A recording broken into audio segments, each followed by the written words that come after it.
Hello everybody, it's me again. I'm sorry if you don't like me, but hey, where else would I go? Right? I'm sorry. Sorry if you don't like me. But yeah, I'm here again, okay? So, man, we covered so many things yesterday. All different numbers.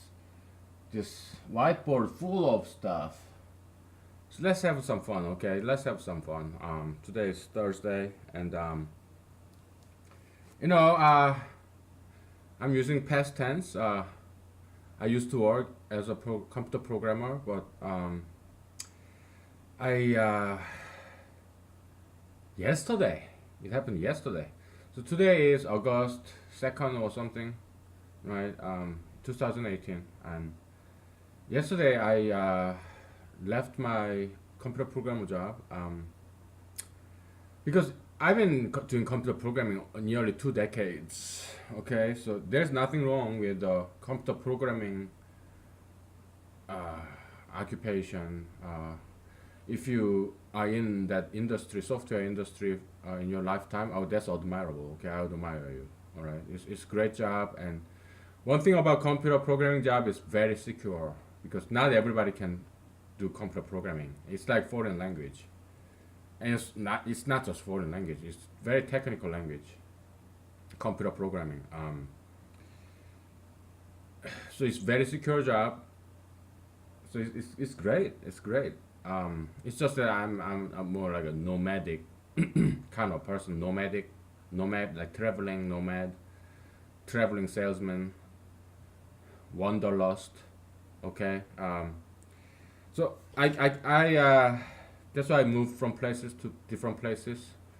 I've been in United States alone. I have lived in 7 different states. I was born in upstate New York, and then I spent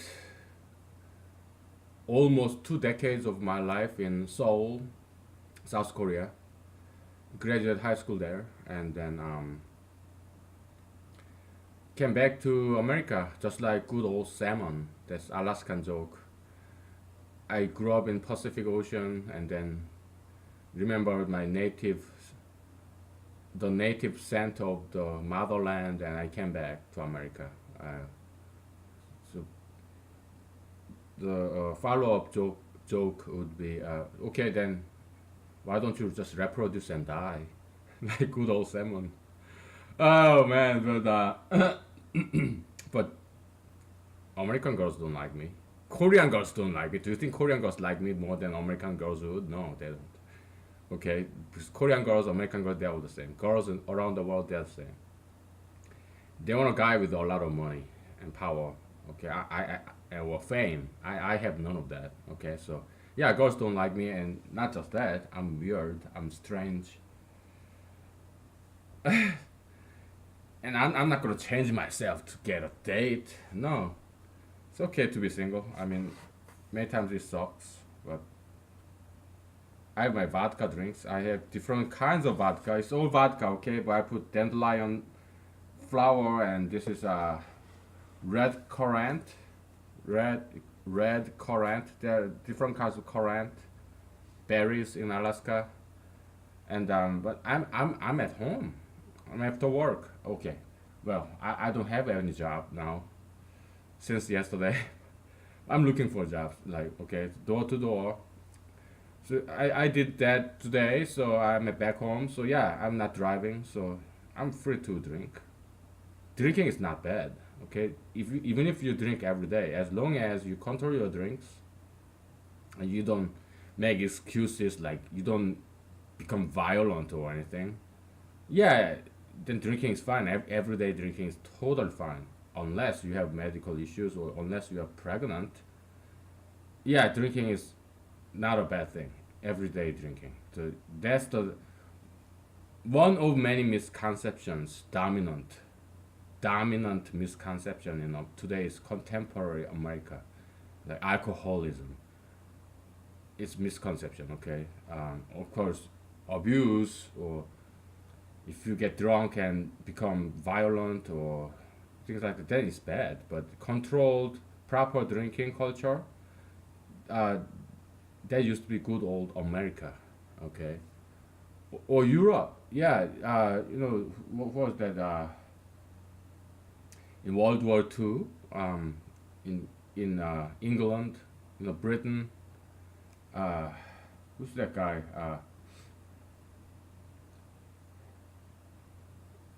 I don't remember his name. Yeah, he. So he was the prime minister of England in World War Two. The I think it's like bold and round face. Yeah, he brought whiskey wherever he went. When he traveled to foreign countries during the World War Two, Prime Minister of Britain, um, can't remember his name. Okay. Yeah, good old America, like 007, like was shaken not stirred, or whiskey. If you watch all these black and white movies in 1950s in Hollywood, yeah, they drank a lot. Okay, probably every day. So drinking is not a bad thing. It's good old America. It's a traditional thing. Okay, so and yeah. So why did I leave my computer programmer? Because I've been doing that for too long. Okay, and I'm kind of nomadic person because I have very diverse interest. I went to law school, right? So I'm looking for a lawyer job now. Okay, so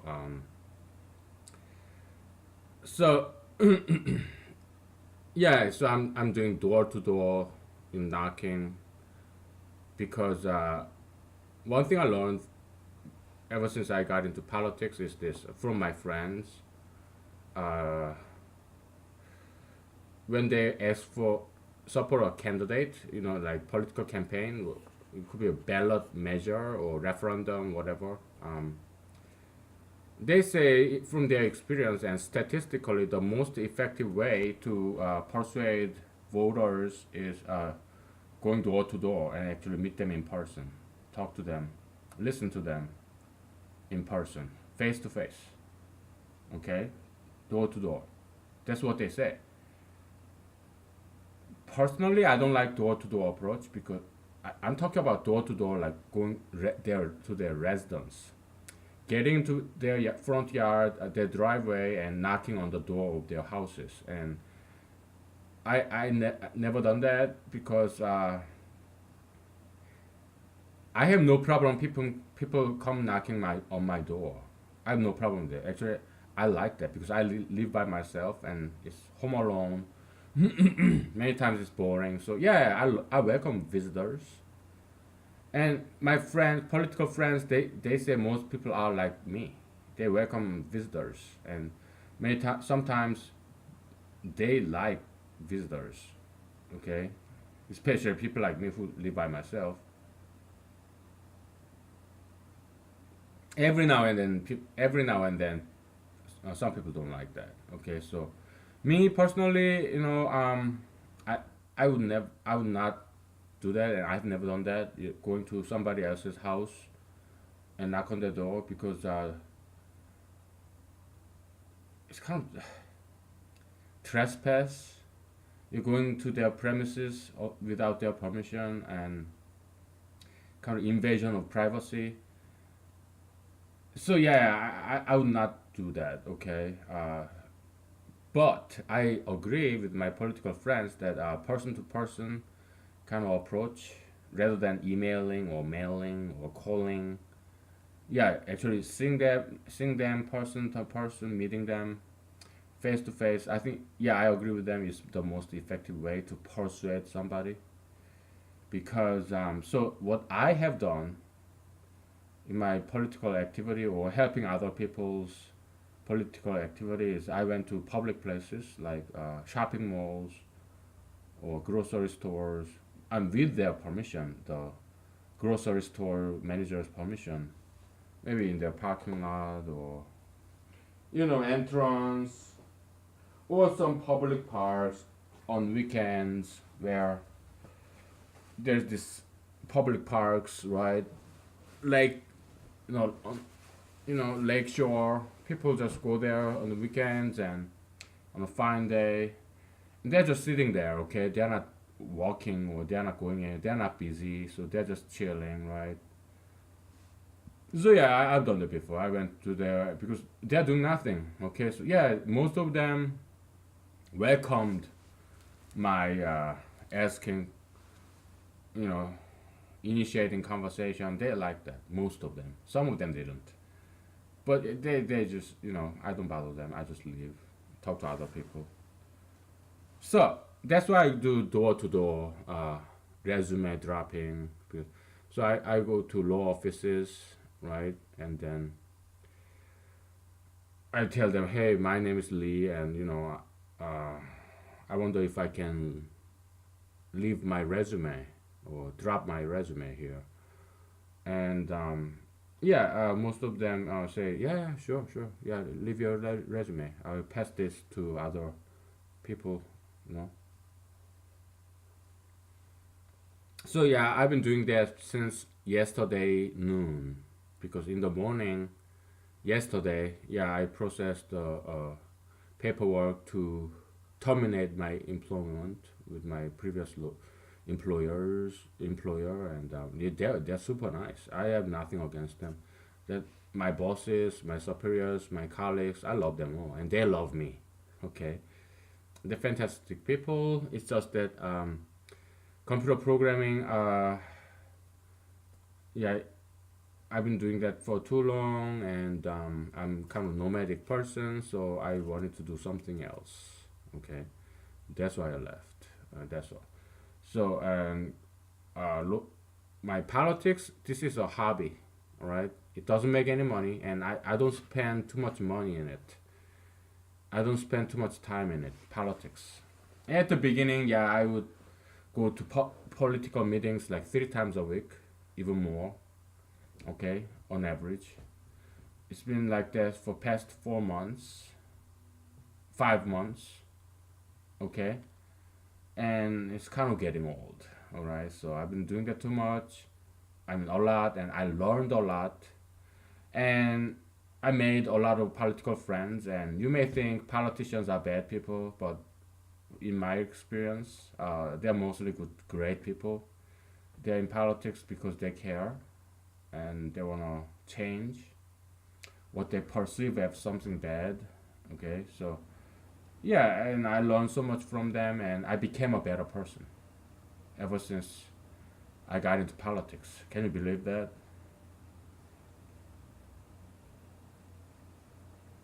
But yeah, so I learned enough from all those political meetings. So I kind of grew out of it, right? So I don't attend political meetings as often, not nearly as often as before, right? Maybe one political meeting a week at most. Okay, so um, yeah, so nowadays I don't spend too much time in political meetings or anything political. So yeah, I can do full time lawyer job. That's yeah, I'm ready for it. All right, and in terms of my presidential ambition, yeah, it also is a hobby. Okay, it's this. Okay, it's something almost impossible. Okay, that's why I don't spend too much time on it or too much money at all. Okay, it's a hobby. It gets me motivated. My political ambition.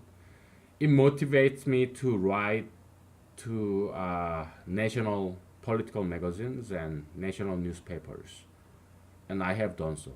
Okay, I probably continue to do so in my spare time. Doesn't take much time. It's just probably 1,000 words essay, and I send them. And I had never been accepted on a my essay has never been accepted on a national level. Local level, yes. National level, not yet. Okay, so it keeps me motivated to write about political issues, and it's a hobby, writing. What's wrong with that, right? There's nothing wrong with that. So yeah, there's no problem. Me becoming getting a job as a lawyer. Yeah, and now let's talk about let's review some of this. Okay, so we talked about relationship between two people. So it's like here. What were these three criterias?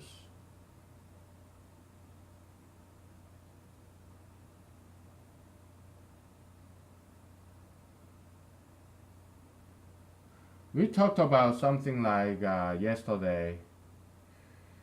You're a woman and you have a brother, okay, and you two disagree about everything, but there's one thing you like about your brother. So you're a woman and you have a brother, okay. So elder brother, he is a protector of yours, okay. So whenever some guy, but you are a very beautiful woman and you're very popular and you attract any guy around you. Okay, so there are some bad guys, you know, try to like ask your phone number and everything, and you don't like him, and so he keeps bothering you, and your brother comes and he beat him up. Okay, so yeah, you love that part of your brother. Okay, your brother is lazy. He cheats on his wife. He doesn't work. He stays home and play video games all day, every day. Okay, and but yeah, he deeply cares about your safety, your well-being, and so yeah, you love your brother. Okay, so that's the equity cushion. I know many things about finance and accounting. Okay, equity, like there's this accounting equation, right? How does it go? I think it goes asset equals to liability plus equity, something like that. So you have a corporation, right? Public corporation, and half of it is financed by some kind of debt, like bonds, okay, and the other half is like stocks, equity, right? Let's say you are the owner, sole owner of that corporation, then equity means your money. Okay, so you have your own company and you have some savings. So and your company is worth like $1 million, and 500,000 is your money, and the other 500,000 is your debt. Okay, you borrowed from somewhere, banks, your friends, families, your creditors. Okay, but the other 50% is your stocks. You own all the stocks, your equity. Okay, but your company go public, then you sell your stocks, and shareholders become your co-owners of the your company, right? So equity cushion means this because shareholders in modern day, I'm not saying it's the right way to do it. I think it is wrong way to do it. Okay, but today's corporation contemporary definition is this: shareholders, they are shareholders. So you're you created this company and you went on IPO, initial public offering. So your company go become a public corporation, right? You file with SEC or Security Exchange Commission or something, and you file it, and then your company go public. So you sell the stocks to the general public. Okay, so that's your corporation, and these shareholders, the stock owners of your corporation, and they're not creditors. Okay, so you this corporation is not obligated to uh, pay anything back to these shareholders. To me, that's perverse. Okay, so these initial stockholders who gave you money for this stock, this piece of stock, you are not obligated to pay me back anything. You are not even obligated to pay me dividends, which is like interest. And so I'm the stock owner, total stranger to your corporation, and I bought stocks from you. So there was this original stock price, right? Let's say it's $10. I bought one stock from you for $10. It's possible that you buy this stock back from me, okay? You as a corporation, you can buy it back. It's like paying me back the principal of the debt, okay? But if you haven't, I own the stock and you can pay me dividends. That's like interest, all right? So let's say, so that's half of the equation, the equity part. The other half is like liability, debt, bonds, whatever, right? So let's say this person is your creditor. Landed you some money, and but you have to pay this person back. So he you got some loan from this person, say $20, right?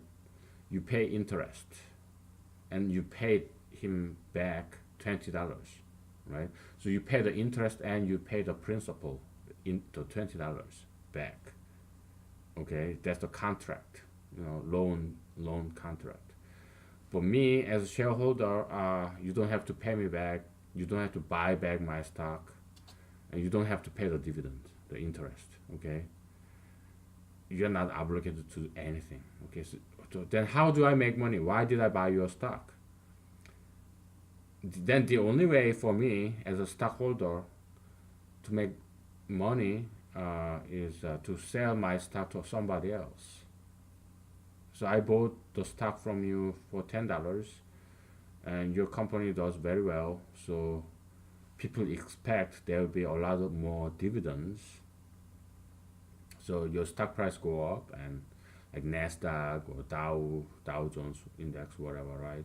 Stock price go up, and so your stock, the stock price per share is like $12 more.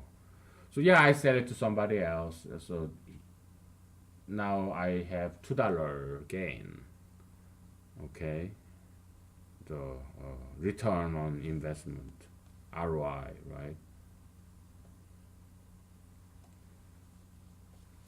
Yeah, so I got $2 back. I'm more plus $10 principal from this third person, the secondary market, secondary stock market, secondary purchaser. Okay, so I'm happy. I got $2. Okay, on $10 investment. That's a lot, right? So 20%. So this third person is now stock owner of your company, your corporation, and so it's like that. Okay, so stock, that's one thing that Donald J. Trump and many people in America or in the world misunderstand. This third person who just purchased this stock from me, the original purchaser of your stock, you're the corporation, okay? So the stock price went up, and this person purchased stock not from you, the corporation, but from me, the original stock purchaser. So he purchased the stock for $12, and that $2 come to me, not to you. It does not go to the corporation. Come all only to this initial purchaser. So the stock price going up does not mean all that raised high stock price, that does not go to the corporation, and that does not create jobs in the company, in the corporation, because none of that increased money, increased price, stock price, go to the corporation or employees of those corporations. No, it come to me, the initial stockholder, or third person sell to fourth person because the stock price goes up and up, and that increased amount of stock price go to this third person. It never, not a penny of that increased price of stock price goes to the corporation or employees of that corporation. Okay, so high stock price does not mean there will be more jobs because corporation gets nothing from this higher stock price. None of it goes to the corporation. Okay, you need to know this because Donald J. Trump, he doesn't know. Yeah, he went to MBA, this the world famous Wharton University of Pennsylvania Law School. Not law school, the Master of Business Administration. He went there, but he studied real estate. He did not study finance or accounting, so he doesn't know. Okay, because Donald J. Trump said higher stock price means more jobs. It does not. Okay, that's very common misunderstanding that is so prevalent in America or any westernized nations. So high stock price doesn't always mean something good. Okay, no. All right. Maybe indirectly, maybe the company is doing very well, it's selling a lot of goods and services, then investors expect this company would pay more dividends. That's why stock price go up, because if you are become a stockholder, there is a chance that this company would issue dividends and you get money. Okay, but that's all wishful thinking. Why? Because legally no corporation, American corporation, is obligated to pay dividends. It's up to the discretion of the board of directors of that corporation. Okay, if the directors of that your corporation decide not to issue dividends, there's nothing shareholders can do about it. Yeah, they can sue them in court, but legally a corporation is not obligated to issue dividends. They are legally obligated to pay interests to bond holders, the creditors. Yeah, because it's a contract. But if you are a shareholder, you are, at least in theory and in contract, you are a partial owner of the corporation. So, and you agreed to delegate the key decisions to the directors of the board. The board of directors made up by like 12 people. Okay, the board of directors. So that's how it is working now. So my suggestion to this is this, because let's talk about the Great Depression. Okay, this whole, it's very related. So we are talking finance today, and we don't have to erase any of this because I don't have to draw anything, so it kind of look cool. So we just leave it like this. But we will take a break. Okay, we will take a break right now. Okay, I'll be right back.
Okay, I'm back.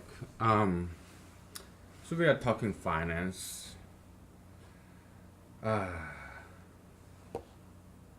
let's see.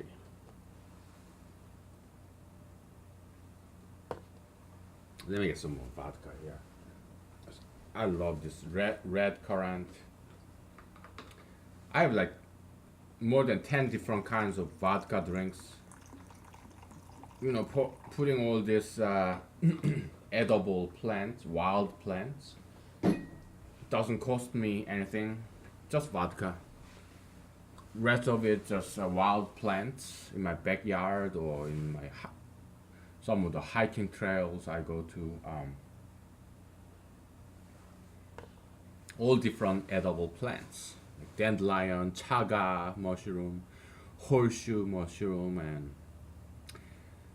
what else? Like clover, flowers, and yarrow, yarrow leaves, and just wild rose petals. Yeah, there are different flavors, and they're healthy. Okay, so and it's free. And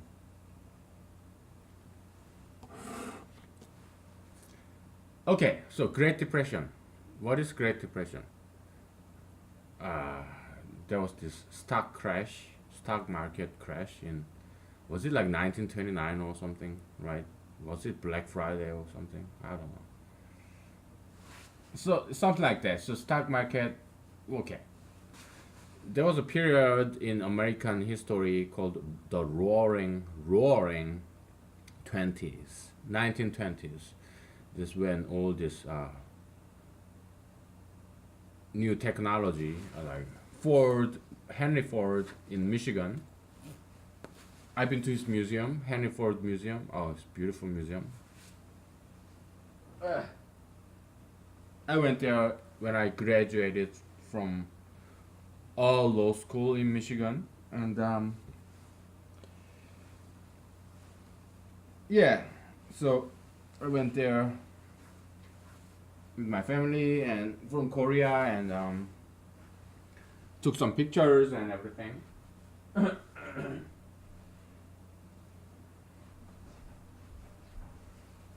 So yeah, Henry Ford. Okay, the one of the American genius. Yeah, he was part of that Roaring Twenties. Was it Model B, Model X, something like that? Yes. So the Roaring Twenties was when America was like going up and all these technologies, right? After World War One, which was what, from 1914 to 1918, something like that, right? Yes. After that, World War One, America was going very high, and that's Roaring Twenties, 1920s. Okay, so people started to invest heavily on stocks, but there are so much money in America. America, okay. Let's step back. What is money? It's nothing but the mirror image of a nation's goods and services. The totality of money on a country or nation's money should be the mirror image of the goods and services that this nation produces. That's money. Because back like thousands of years ago, there was this barter system where you have orange, I have apple. So, okay, let's exchange apple and oranges. Because you have plenty of oranges, I have plenty of apples. So let's exchange. Okay, so that I can have some of your oranges and you can have some of my apples. Barter system. Money was invented because barter system is not very flexible. It's not convenient. You are orange growers and I'm an apple farmer, and but I want one of your orange, but you don't want my apple. You want banana. Okay. So there's this third person, banana farmer. Okay, and he happened to want my one of my apple, but I don't want banana. All right, I want your orange. Then how can we arrange this? It's a puzzle. I give you like 5 seconds.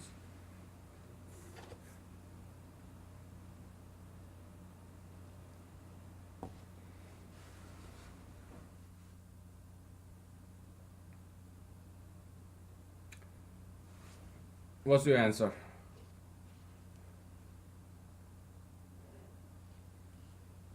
Can you remember what the problem was? I want your orange. You want banana.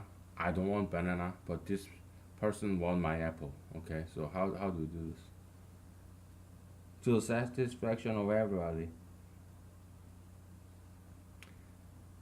Okay, it's time. So I want your orange, so I take your orange. You want banana, so you take banana from that person, and I give my apple to that banana grower. Okay, so now everyone's happy. But what if this banana farmer is sleeping or he went on a vacation? Then this kind of circular triangular trade cannot happen because you don't want my apple, you want banana. Okay, but I do want your orange. Okay, so we have to wait until this person wakes up or come back from vacation.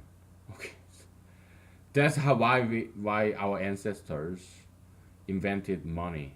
Used to be just coins of some precious metal like silver, gold, iron, copper. Okay, just rare, hard to refine metals. Later on, yeah, there came paper. So yeah, now we use paper bills. Not many people use coins anymore, right? So because paper is lighter, it's light to carry. Nowadays, even paper bills is not very used. It's not very often used. We use credit cards, debit cards, right? It's all electronic now. So yeah, barter system is objects to objects, goods and services, barter system. Then came coin, then came paper bills. Now it's digital. Okay. So yeah, back to the computer programming. Yeah, we need programmers. Okay, but learning computer programming is not easy. You have to know mathematics. Okay, and you have to know computers. So it takes some education. Okay, so yeah, computer. If you're a computer programmer, yeah, then you have very secure job. All right, you can go anywhere and get hired. All right, because it's a steep learning curve, and not everybody wants to do it. Not everybody can do it. Computer programming, but we are living in a digital age, so people need computer programmers. Okay, but I've been doing that for too long. That's why I left. Okay, anyway, so that's money. Okay, it's just mirror image. The totality of money of a nation should reflect the totality of goods and services this nation produces, right? Otherwise, there will be inflation or deflation. Okay. Yeah. So too much money is pointless. Why? Because let's say you have there is this one lonely island, and there are only three apples. Ideally, you need only $3 to mirror image for this economy, three apple economy. Okay, but if you have $6 instead of $3, then the price of one apple will be $2 instead of $1. Okay, so you need to carry two paper bills, two $1 bills instead of one $1 bill to buy one apple. How inconvenient. Okay, yeah, you can merge those $2 into $1 bill. I mean one $2 bill and write instead of one You can just write $2. What's the point? You're wasting ink. Okay, instead of $1, if you have 10 times, you have like $30 in this island. You have to put in one paper bill 30. If you have 100 times 300, why waste ink? Okay, it's pointless. That's why printing out more money, it only causes inconvenience and inefficiency to the nation. That's why inflation is bad.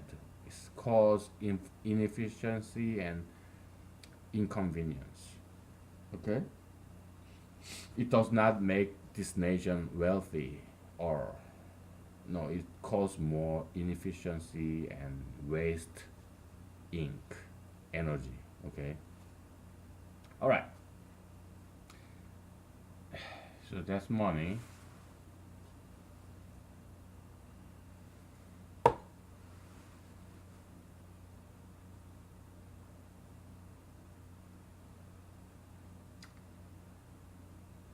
Do you want to talk more about finance, or you want to talk about something else? I think we covered enough finance. Okay, so, and I think you have seen this enough. Okay, well, before that, yeah, equity. We talked about equity cushion, right? So you all disagree with this brother on everything. Okay, let's erase. Okay, because there's no need to stare at this gibberish, algebra gibberish. Okay, let's clean out this slate without trespassing this black letter humanology hierarchy. Because this seven-tiered hierarchy is the backbone of humanology that we are talking about here. All right. So, it's kind of getting hot. I was cold before. Now it's hot.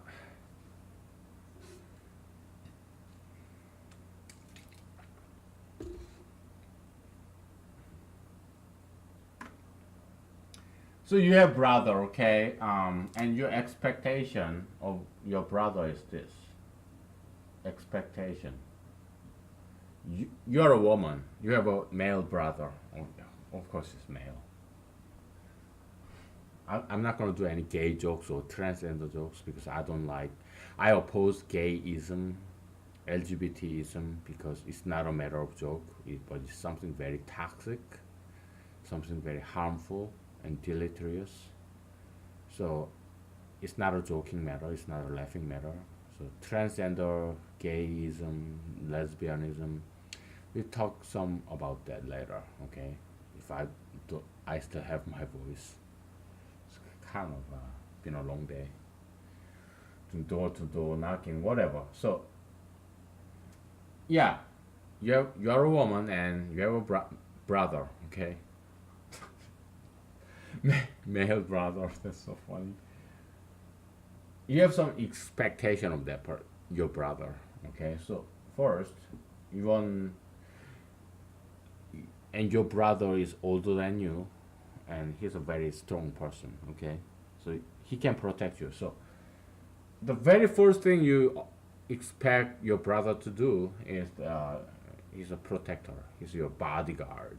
Okay, that's something very important. Let's say caring. You want your brother to be caring about you, Okay, you want your brother. You expect your brother to protect you. Let's say there's 10. From so this is like criterion vector. Okay, criteria vector. What else do you expect your brother to be? You want him to be successful and have some career,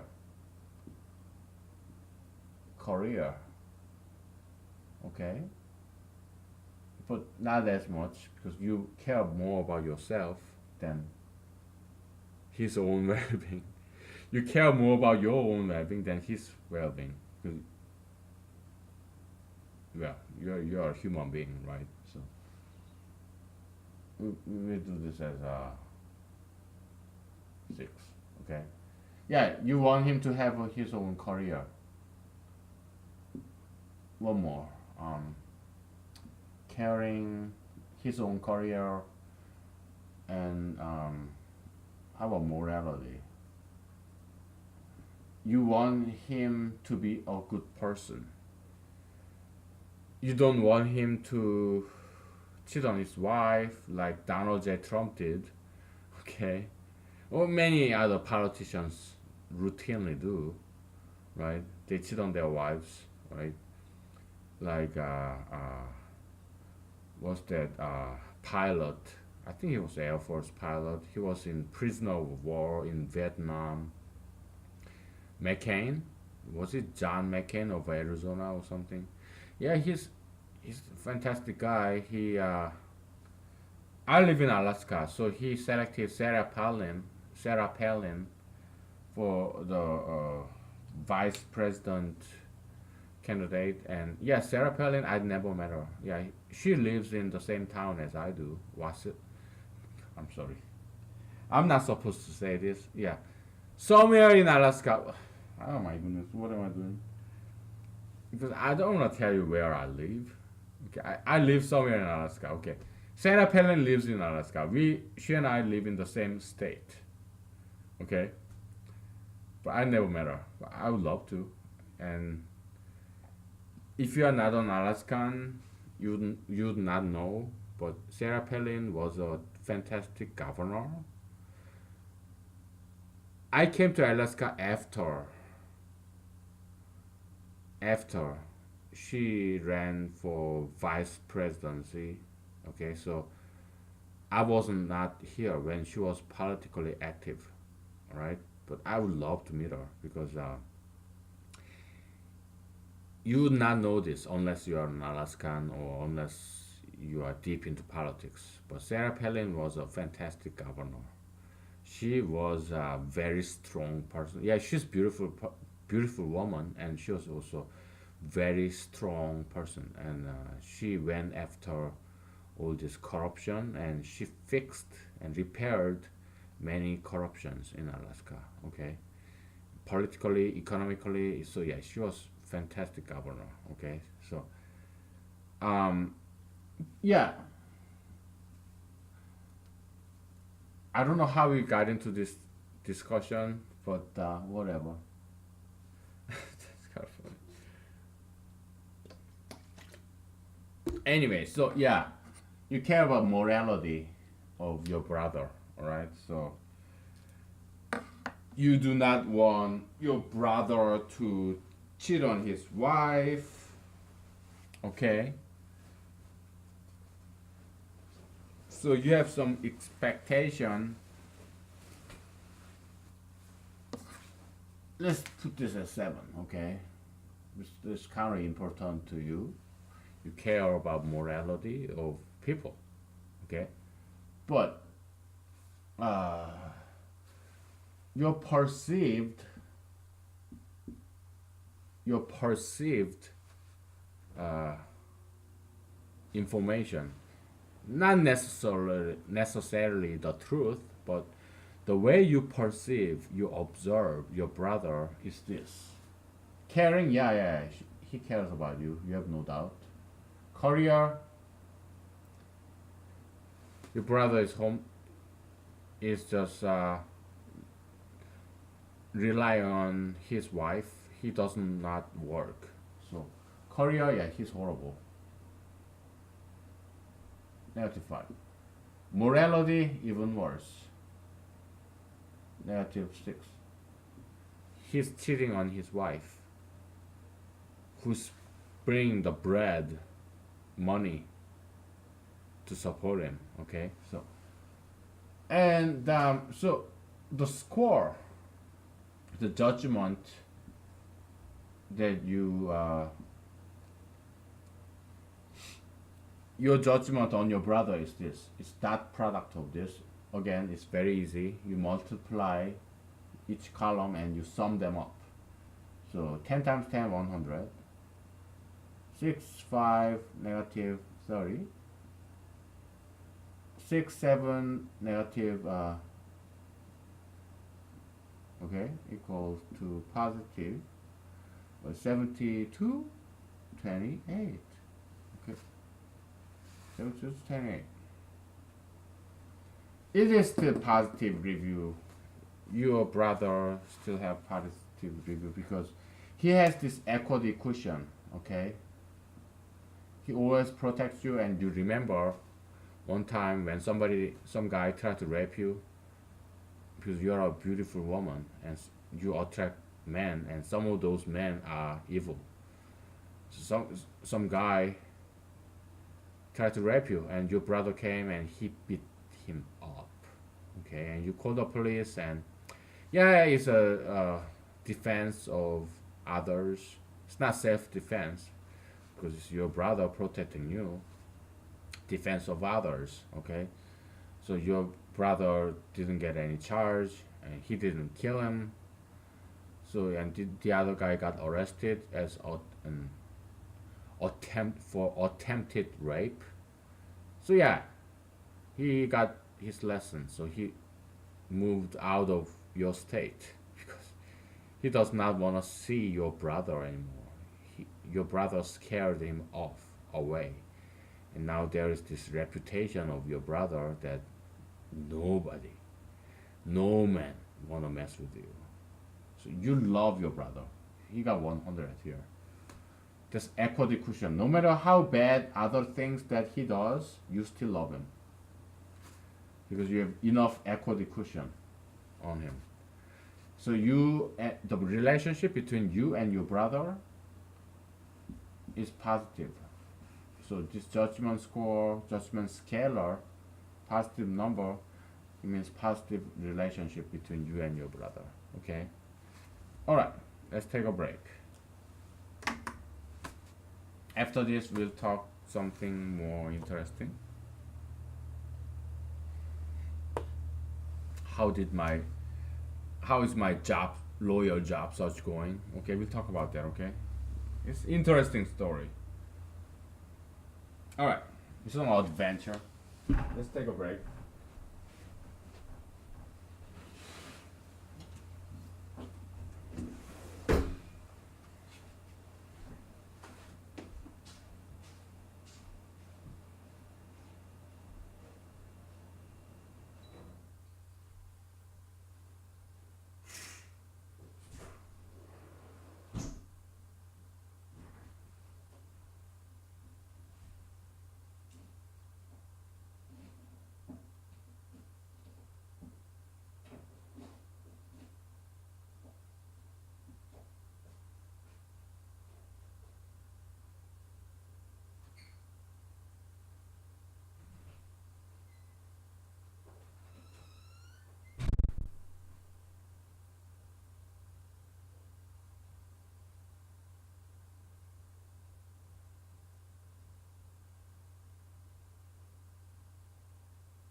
Okay, I'm back.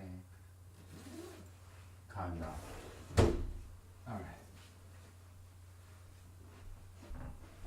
right. Okay, so what were we talking about? Yeah, my job search. It's this. Okay. I'm like an onion that have many layers. So what I mean by this is I have multiple layers upon layers and layers of backup plans. Okay, so um,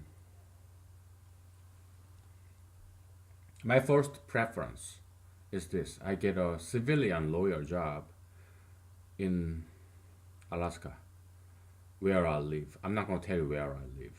Okay, so around where I live in Alaska, yeah, I get a civilian lawyer job.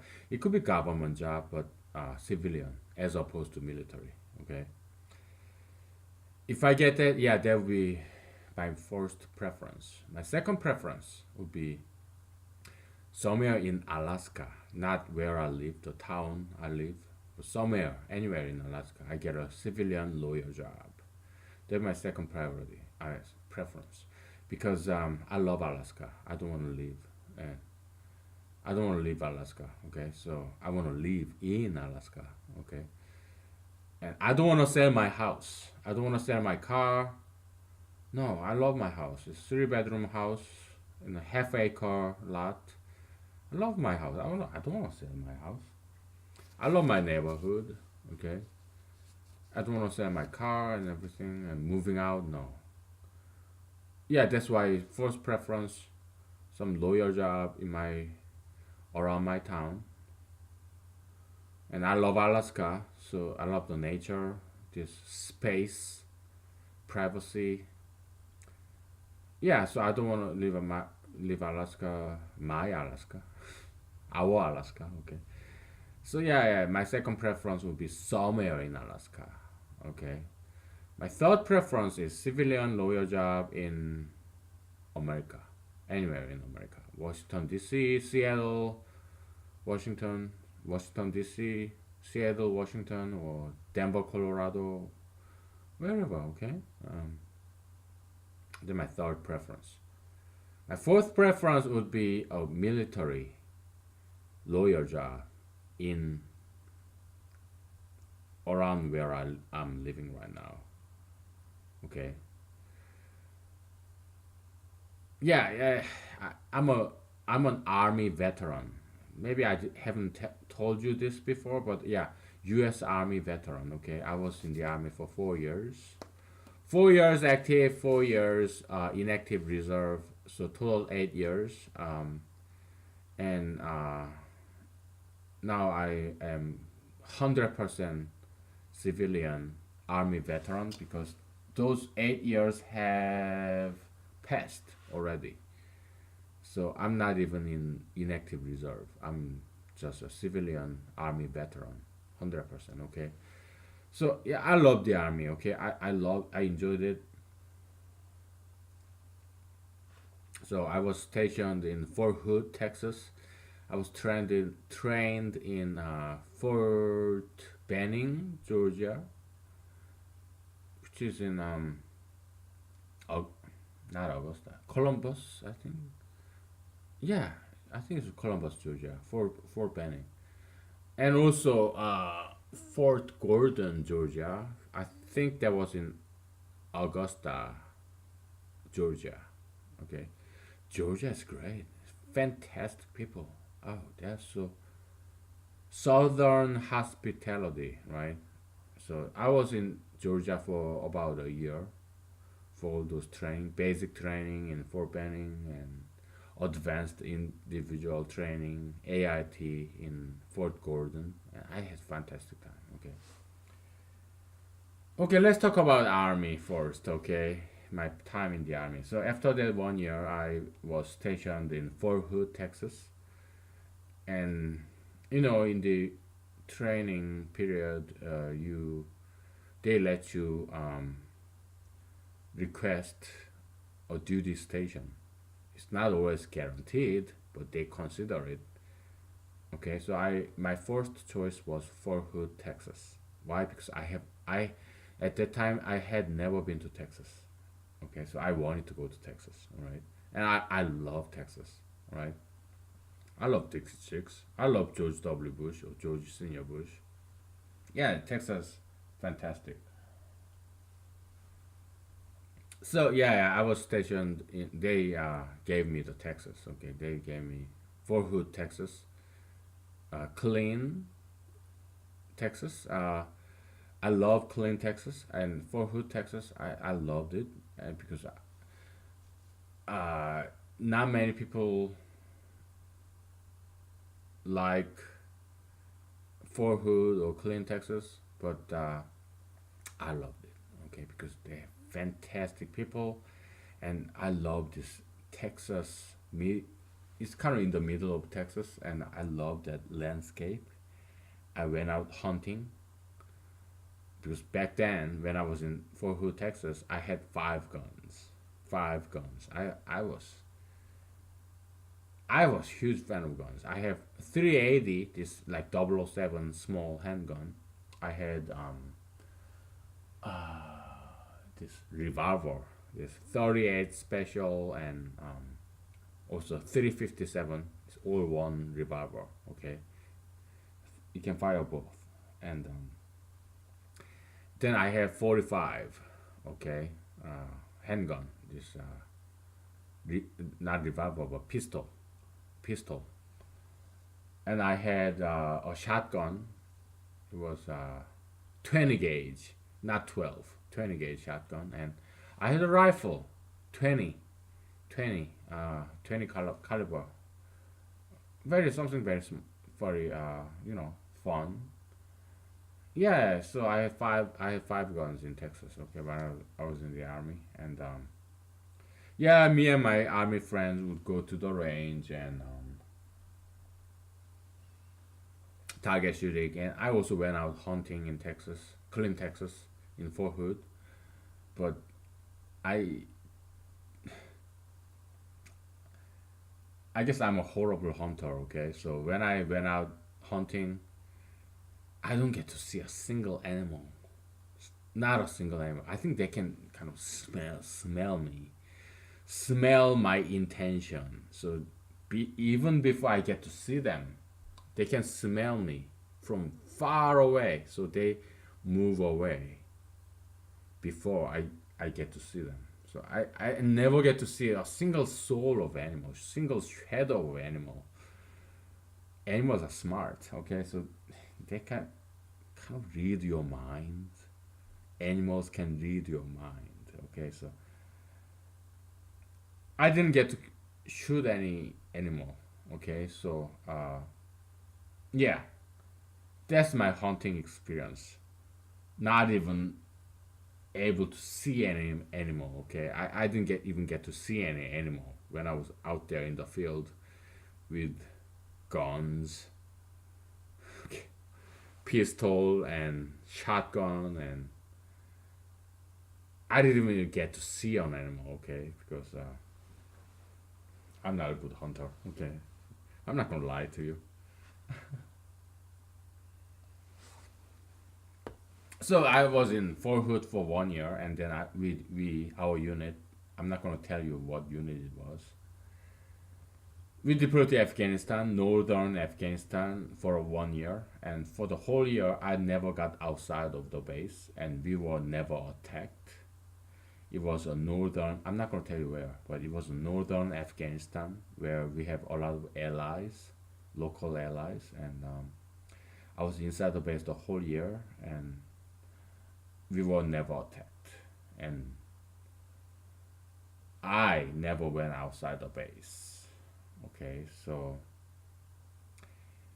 the whole time, yeah, I did many jobs. I did something with the mail delivery. I did something with chemical storage room. I did something with guard duty. So when I was in Afghanistan, I was carrying this M16, 24/7 for the whole year, loaded, loaded M16, this semi-automatic rifle. Okay, it was a .357 or something. Yeah, it's a loaded weapon and 24/7 for a whole year because we are required to. Okay, when we sleep, yeah, we have rifle on our bed, on my bed. We were required to. Right next to me in this bunk bed, I had this loaded M16 rifle right next to me. I slept with it. Okay, when I go to bathroom, yeah, right next to me. When I go on shower, next to me or above me. Okay, when I go to eat, chow or defect dining facility, yeah, always next to me. Okay, so that's my deployment experience. We are required to carry weapon, loaded weapon, wherever we go. Okay, I liked it. Okay, yeah, it was fun, but also we our base and any base in foreign countries. Yeah, we hire local people. Okay, so local Afghanistanis, fantastic people. Okay, they are mostly Muslims and I love Islam. Okay, I love Islam, and I have read not from cover to cover, but many parts of Quran. I love Quran. I love Islam. I love Muslims.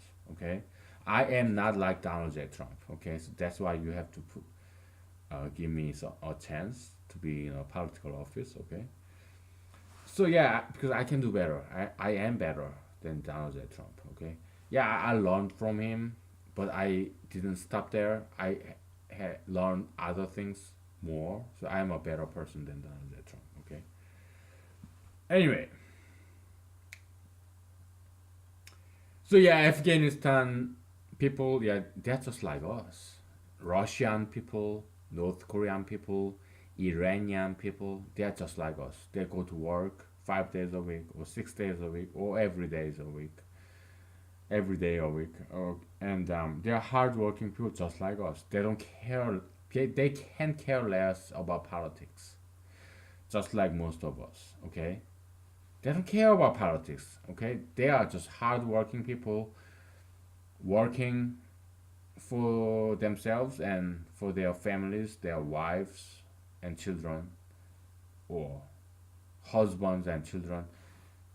They're just like us. Good, great people, hard-working people who can't care less about politics. Okay, so you should never hate a nation because politicians of that nation do not represent the hard-working, everyday, average people of that nation. Just they're just like us. Okay, you should never hate Russia, North Korea, Iran, Afghanistan, or you should Syria or Libya. You should never hate a country because they are just like us. The people living there, working hard every day. Okay, they're just like us.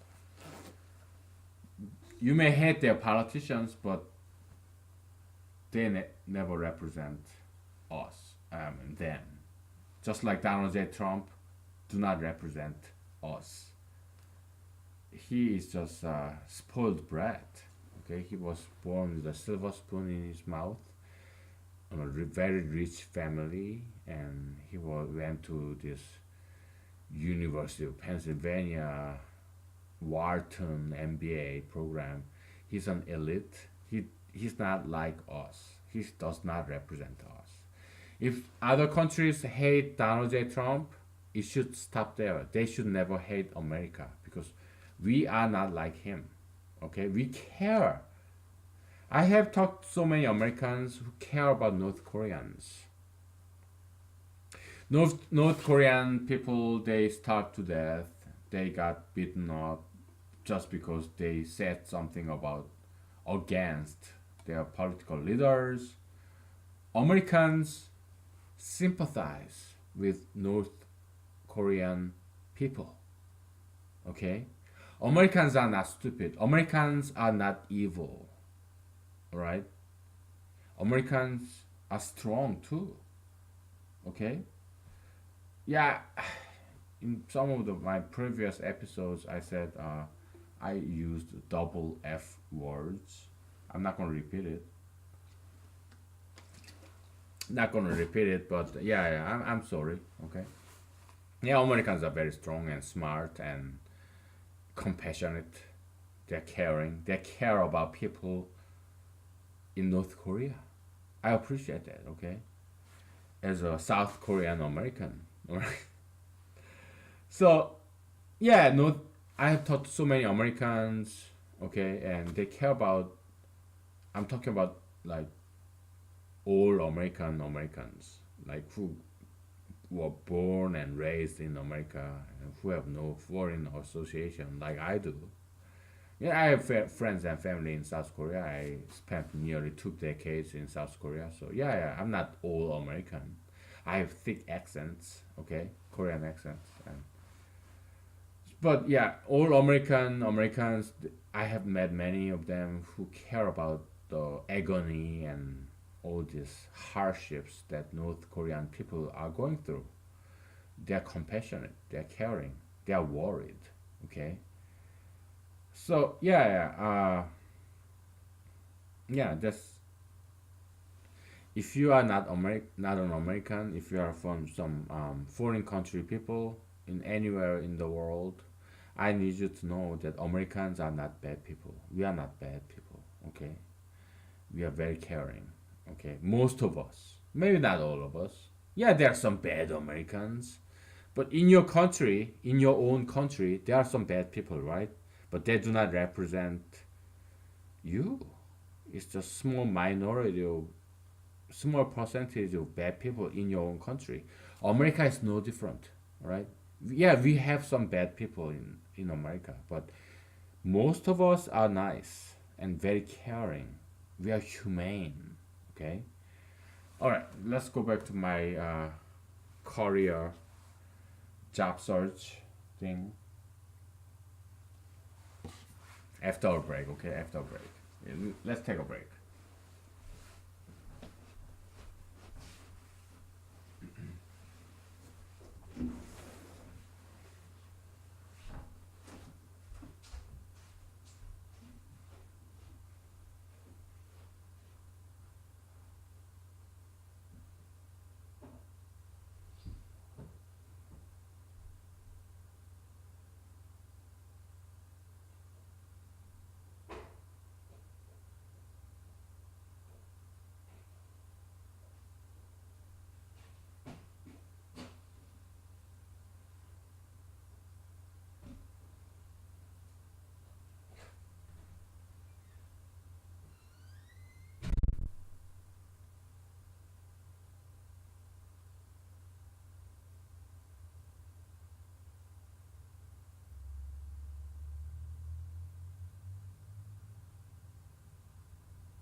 I'm not sure if you heard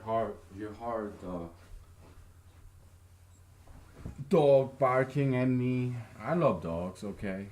Yeah, I have eaten some dogs in Korea because I did not like it. Okay, dogs don't taste very good, just like they don't smell very good. Okay, so and I'm not sure if dogs are healthy to eat. I don't think it, I doubt they are very healthy meat. Dogs, but dog eating is not very common in Korea. You have to research for it. It's restaurant that serve dogs. It's not common at all. It's not mainstream. Okay, because yeah, there are some animal activists in Korea, so they don't like eating dogs in general. It's very minority thing in Korea, China. Yeah, it's not that common. Okay, so anyways, yeah, I love dogs. Okay, so don't get me wrong. Okay, yeah, I love dogs. Yeah, they're beautiful animals, very cute, and yeah, I have no problem dogs barking at me. I love dogs. Okay, so anyway, so my career, yeah, yeah. So I love American military. I'm a veteran, army veteran, and I have no problem going back to it as a lawyer because I was an enlisted soldier. Okay, uh, I enlisted as a specialist E4, and I got out as E4. Okay, yeah, there were some opportunities for me to become a sergeant, but I didn't go for it because I was getting out, and I care about my colleagues in the army. Yeah, they were gonna stay in the army for a while, so yeah, I did not want to take away their chances. Okay, so yeah, I didn't go for become a sergeant because I was getting out. Okay, so so I was in the army for 4 years active, and then I got out with a GR bill, honorable discharge. So and I got my GR bill, and I went to law school in Michigan. Okay, so I my preference is civilian job. It could be some government job that's still civilian, but not military, because I want to do politics. Okay, I love politics. It's my one of my passions. And as a civilian lawyer, yeah, I can still pursue my political career, my political ambition. But if I'm in the army or any military branch, then I cannot do any politics. Okay, so that's why my preference is civilian lawyer as opposed to military lawyer.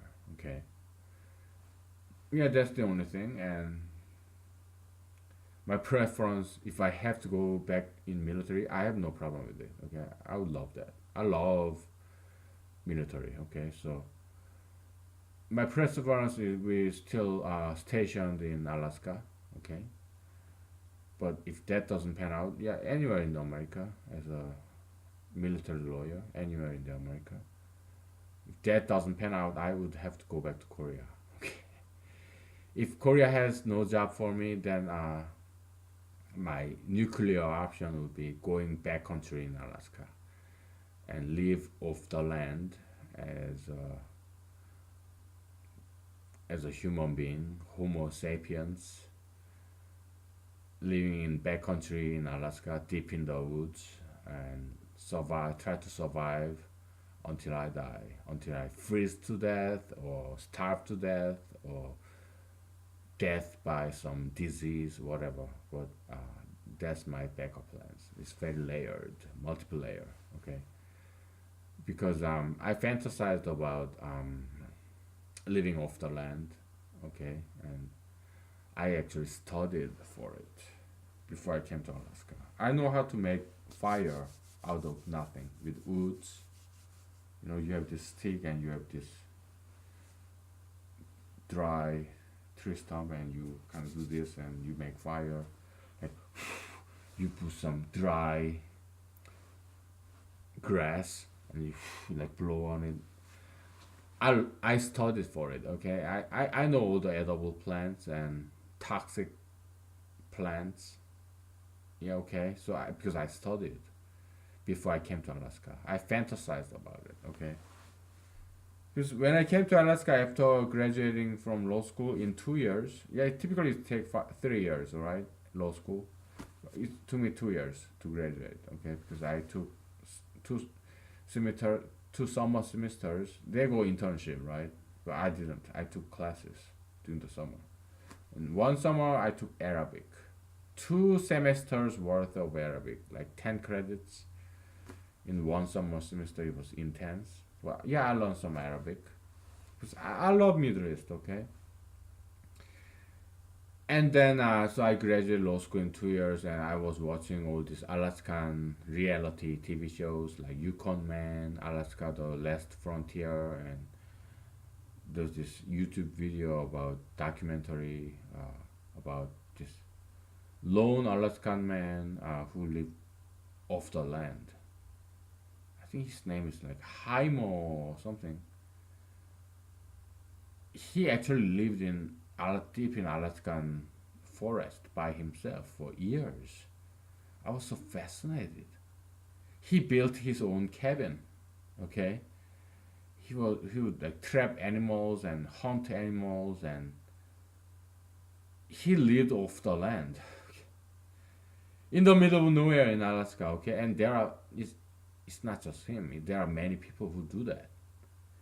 So I watched their documentaries, and I learned from YouTube videos and some books, edible plants, toxic plants, edible mushrooms, toxic mushrooms, and how to trap animals, Indian style, like Eskimo style. Okay, how to fish without fishing pole.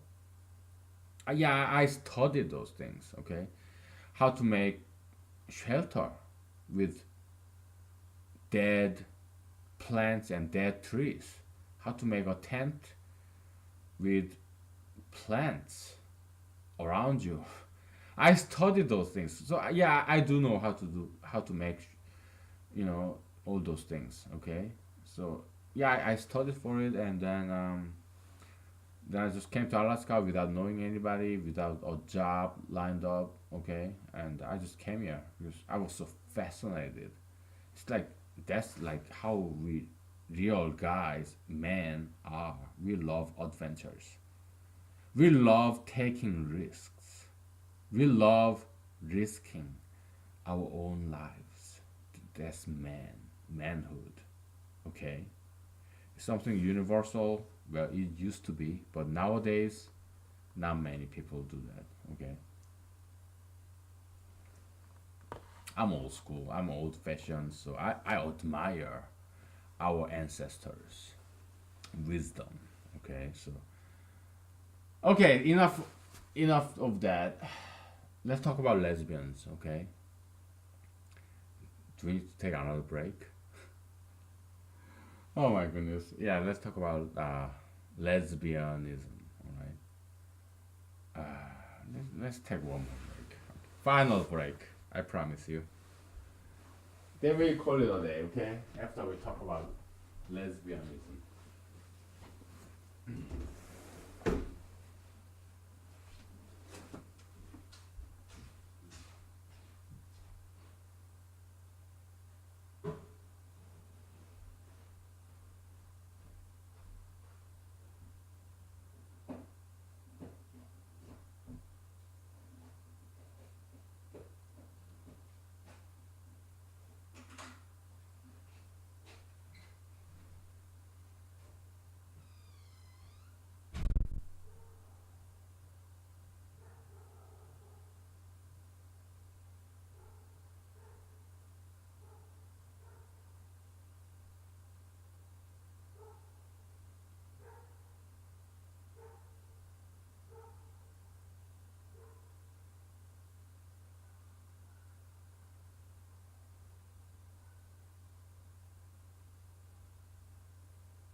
Okay, I'm back. We keep this very short and sweet. Okay.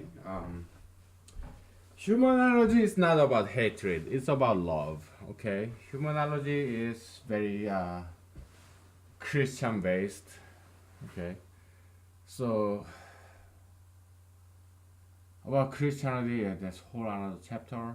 So Christianity is basically about making people change people to this Christian doctrine. You may disagree, but Christians believe it's the right thing to do. That's why they do Christian things. Okay, it's a concept, it's an ideology, but in the eyes of humanology, it's a good concept, good ideology. Okay, so that's why I'm a Christian. Okay, I have left church for a while. I came back to it. Okay, because I realized Christianity is something good. Okay, so I'm a Christian because I believe Christianity is, in my humble opinion, Christianity is something good. That's why I subscribe to Christianity ism, all right, ideology ism concept. That's why I want you to be a Christian too, or Muslim, or Buddhist, or all those traditional religions, Confucianism, all right. Yeah, they are good. Okay, so lesbianism, again, we Christians or any religion, it's about love. Okay, yeah, it is about changing you. We are for we want you to expect to change yourself, so repent, so that you adopt, subscribe to our doctrines. Yeah, it could be seen as something selfish, something egocentric. I understand that. Okay, but it's not that I am forcing you my own belief. It's not that I want you to be like me. No.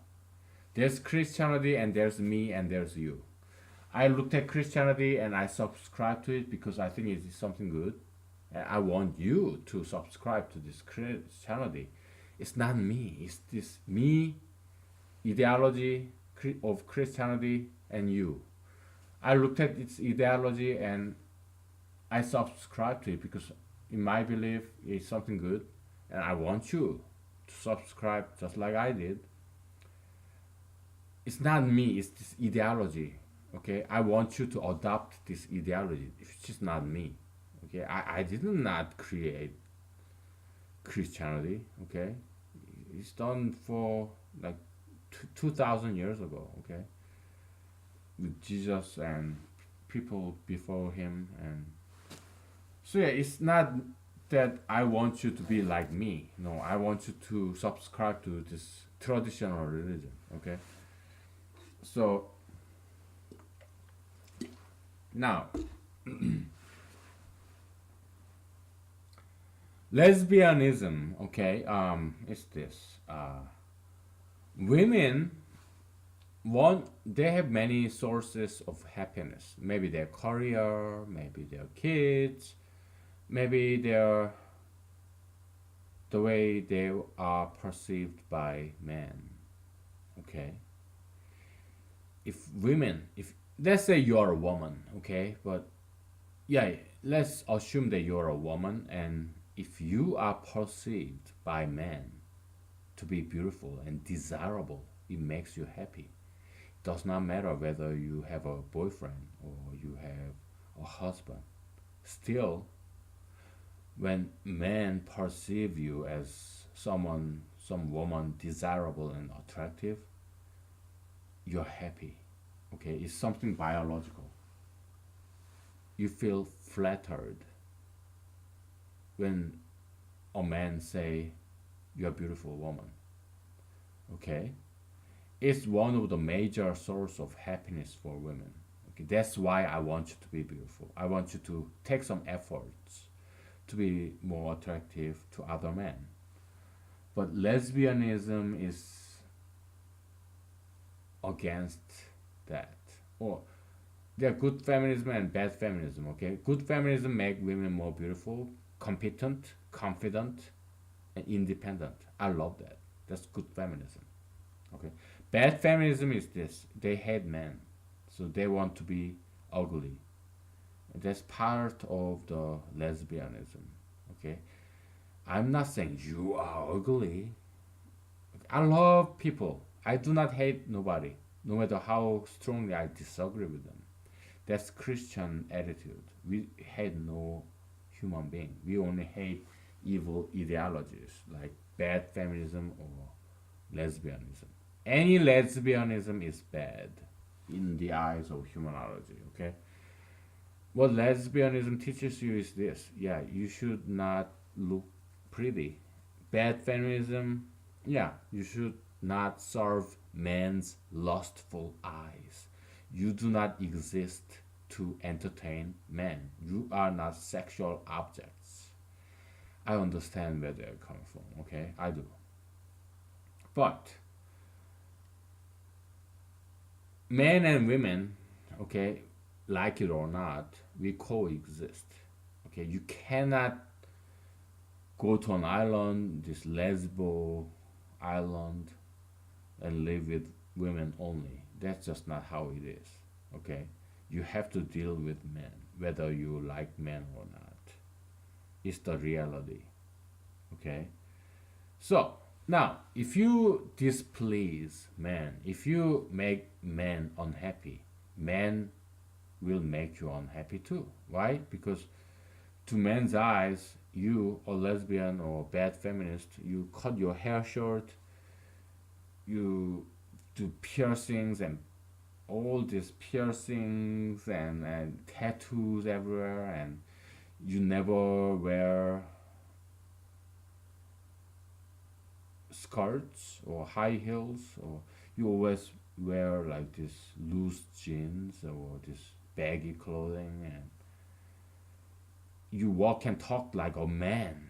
So, okay, we talked about this before. Okay, you are contradicting yourself. You say you hate men, and you are looking, walking, talking, and like a man. So that's self contradiction. If you hate men, then why do you want to look like a man? Why do you want to be a man? You can never be a man because you are a woman. You're born. You don't get to choose your gender. Okay, transgender surgery is you cannot transform your gender, at least not with current technology, because every single cell of your human body contains, if you're a woman, you have X chromosome. That's what defines you as a woman. Men, we guys, we have X and Y chromosome. That's sex chromosome, okay? It's every single cell on your body, in your body, have that genome, all right? You cannot change that. Can you change every single cell of your body? No. You may cut off your breast, you may implant your some fake penis, you may inject yourself with male hormone, you may suppress your female hormones, but you are still a woman. You cannot change every single cell of your body, which contains X and X sex chromosome. That's for women, okay? You can't. There are things that you cannot do. Can you defy the gravity? You can't. Okay? Can you just fly like this without airplane engines? No. No matter, you can imagine that you would fly off the earth and to the sun, to the moon. You may imagine, but it's impossible. Okay? Not without some billions of dollars, millions of dollars of rocket science. No, there are things that you cannot overcome, and that's one of those things are gender and race. Okay? You cannot change your race, you cannot change your gender, alright? Yeah, you may wish, but it's just wishful thinking, alright? Now, so yeah, if you're a lesbian, I want you to change yourself and unsubscribe from that lesbianism because it's not gonna work for you. It will never work for you. Okay, you are on the wrong track. You are misguided, right? Freedom to choose your lifestyle. Okay, you all know about this abuse of power. Okay, today, abuse of freedom. Abuse of freedom. Yeah, you can do whatever you want, but you're abusing it. There's legality and morality. Okay, morality is exclusively the domain of religion. Legality, yeah, it's a society, right? Not everything legal is a moral thing. Okay, so let's draw another diagram here. There is a legality and there is a morality. Okay, they're not the same. Yeah, there's some common area here, intersection, but there are things that are legal but immoral. Okay, gayism, tattoo pierceism, sugar fatism, plastic surgeryism, marijuanaism.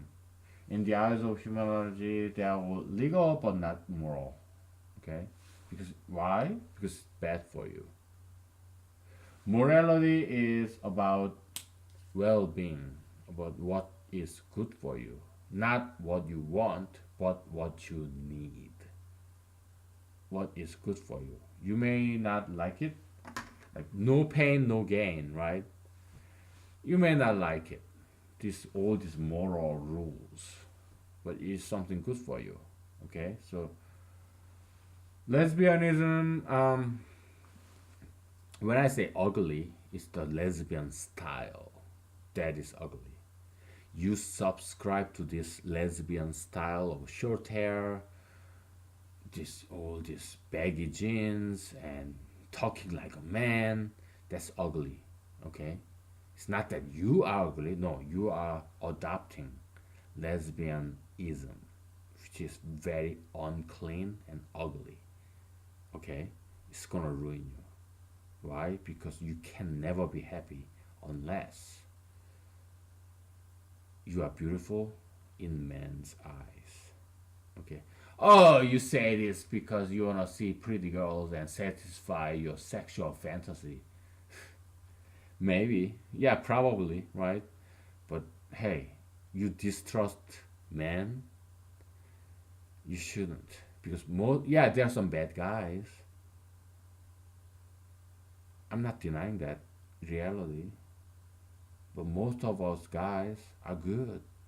You may have had some bad experience with bad men, but it is not fair. If you think all of us men are bad, yeah, did I have some bad experience with women? Yeah, of course. But I don't hate all women. Okay, I know most women are good people, just like we men are. Most of we men are good people. Yeah, there are bad men, bad women, okay? But let's not generalize. Let's not generalize, okay? So, yeah, so get out of that lesbianism or bad feminism, okay? You be beautiful and are you afraid of men? Then learn some martial arts. Learn how to shoot a gun, okay? Get some concealed weapon license and learn martial arts. I'm all for it. Learn some self defense skill. It's in YouTube, in web, online, internet. It's not gonna cost you a penny.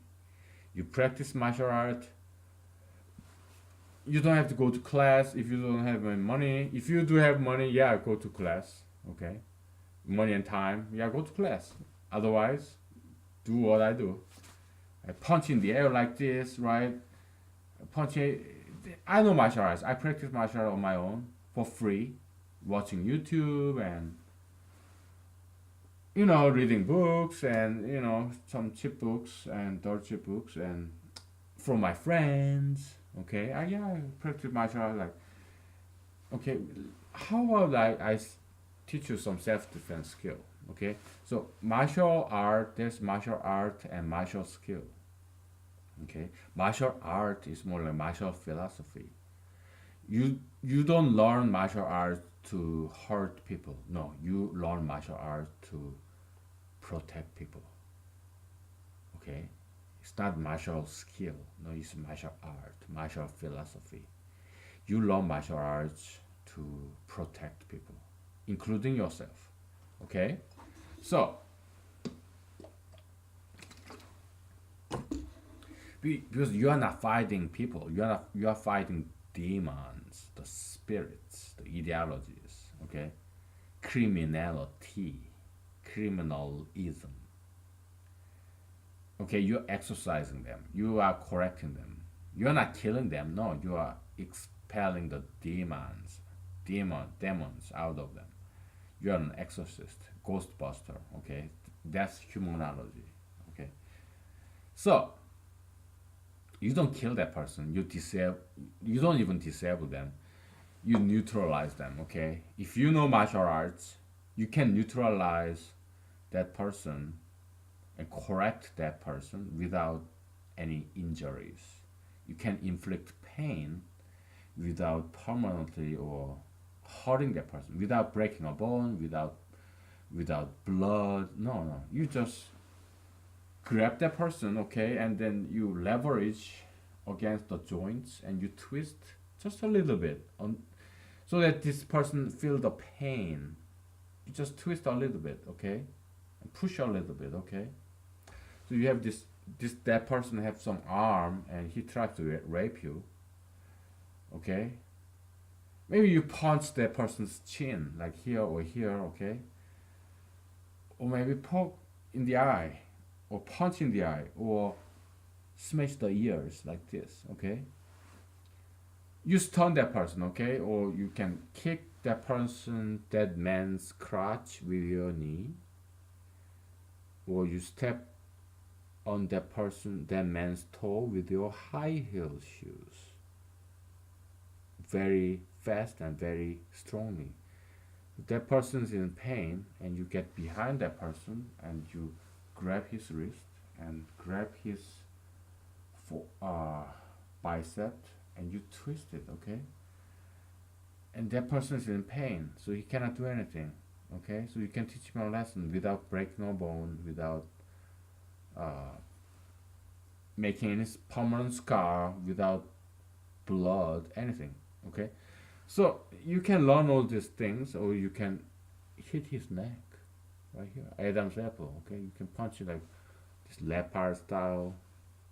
By the way, later on I realized the five styles of kung fu is the one thing I forgot. It was dragon, because dragon is imaginary animals. That's why I forgot. So you have crane, you have leopard, and you have tiger, and you have snake, and you have dragon. There's five classical kung fu animal style. So yeah, I learned those things in YouTube or any other websites, okay, or some books in Amazon. Okay, so you study for free or very little cost, and you study them at home. You practice. You don't have to buy anything. It's not going to cost you any money, but it's healthy. It's a good cardio and good stretching and great exercise. You do it in the air, like I punch in the air, right? Like punch like this, like this, like this, because in Chinese martial arts, every part of your body is a weapon, and every part of your opponent's body is a target. Okay? That's Chinese martial philosophy. Every part of your body is a weapon. Every part of your opponent is a target. Okay? You can hit that person with the shoulder or your butt. If somebody's grabbing you from behind, yeah, you use your butt. You like this, and then you kick that person like a horse, okay, and you use your elbow, you use your back, just back like this with you use your head, you use your shoulder, use your elbow, use your heel and your butt.